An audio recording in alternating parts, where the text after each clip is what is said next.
Hi, this is Malcolm Nance, and welcome to Black Man Spy. I'm going to talk for a short period of time today. I'm going to talk about a subject that is tearing the United States apart. And it's important that I discuss this because I'm going to give you some backstory that will explain where, how, and why the Jeffrey Epstein story within the national security apparatus is immensely dangerous. This story of the Epstein files has been not just destroying MAGA, it's destroying the fabric of the United States.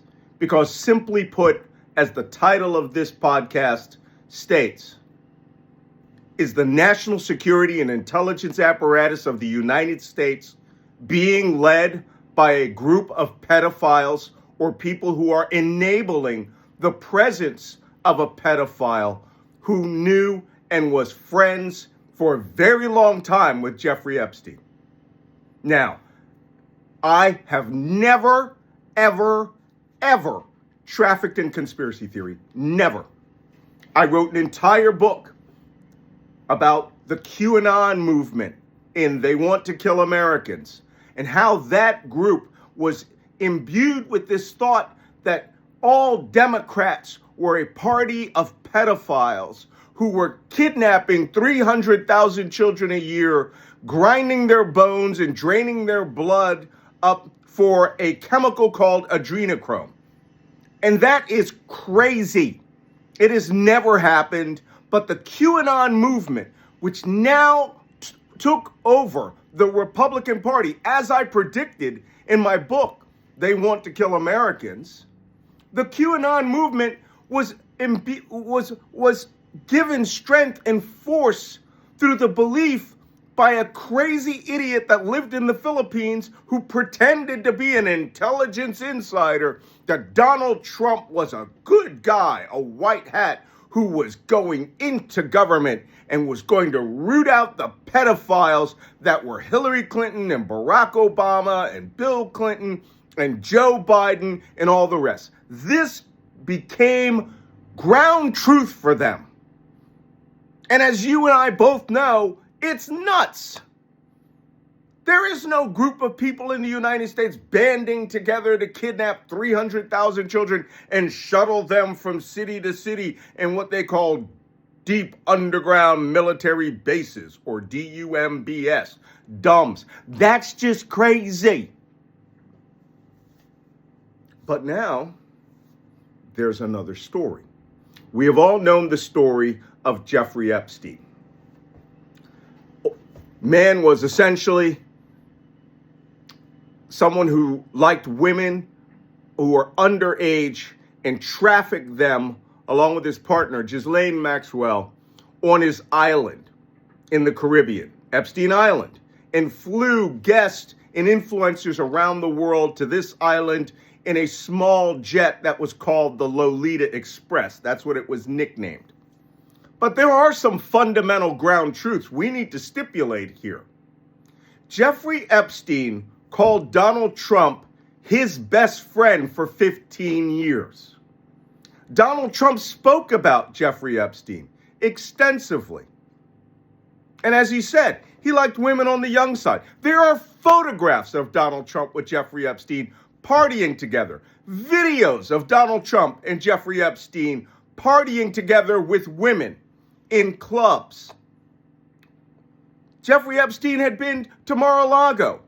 Donald Trump has been to Epstein Island, as many other people did. However, there are many written, documented references in the documents the FBI captured at Epstein's house in Manhattan and in Palm Beach, which reference Donald Trump flying and going with him to his place of pleasure. We know there are other powerful people that have been involved in that. And in the Republican world, it was all Democrats who were out there trafficking young women with Jeffrey Epstein. But in MAGA land, every piece of documented history, every literal document the FBI collected, which, by the way, was done under the administration of Donald Trump, his FBI in the first administration. Jeffrey Epstein was arrested and committed suicide during his administration.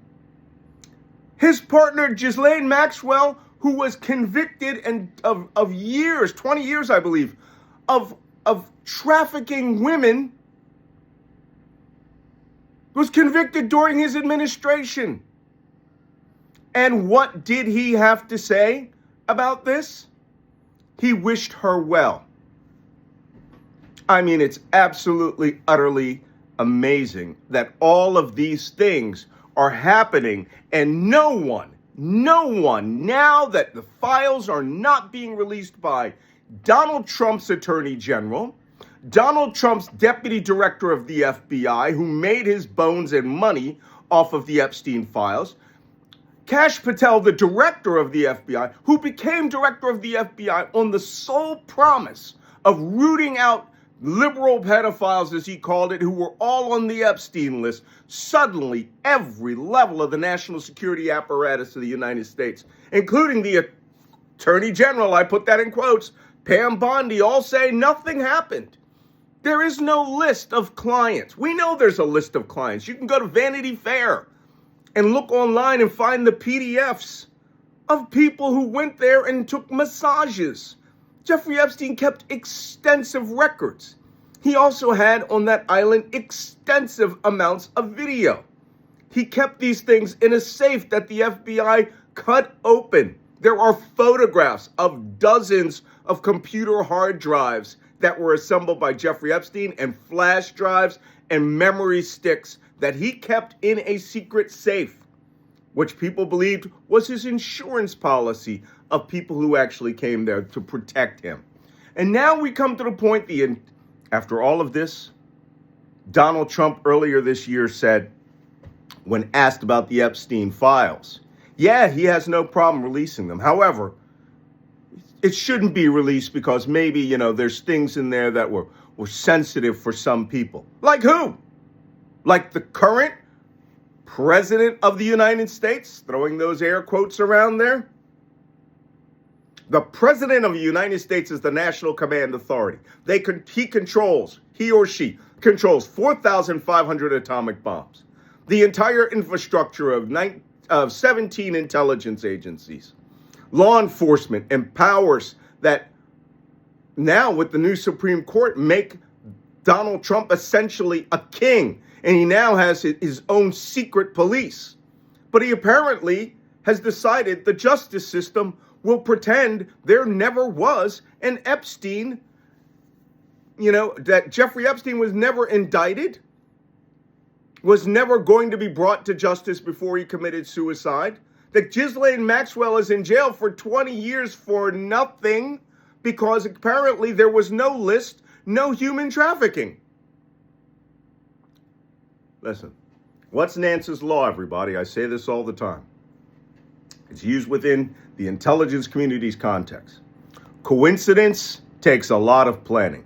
So it's suddenly a coincidence that the entirety of Jeffrey Epstein's world has suddenly disappeared in the White House of Donald Trump. Didn't happen, never happened, nobody is in prison. Then why did he kill himself? Jeffrey Epstein and Donald Trump were such good friends that when Jeffrey Epstein sold his plane, the Lolita Express, he sold it to Donald Trump. These aircraft sales can be tracked. The flight logs can be tracked. The people who come up the gangway and down can be tracked. Why did Donald Trump buy that airplane? And then when Ghislaine Maxwell was convicted, why did he say he wishes her well? Which is why now she is appealing her conviction to the Supreme Court and is waiting to see if Donald Trump gives her a pardon. Is our national security apparatus being controlled by pedophiles? Real ones, not imaginary ones. This reminds me of something. The first time I saw in my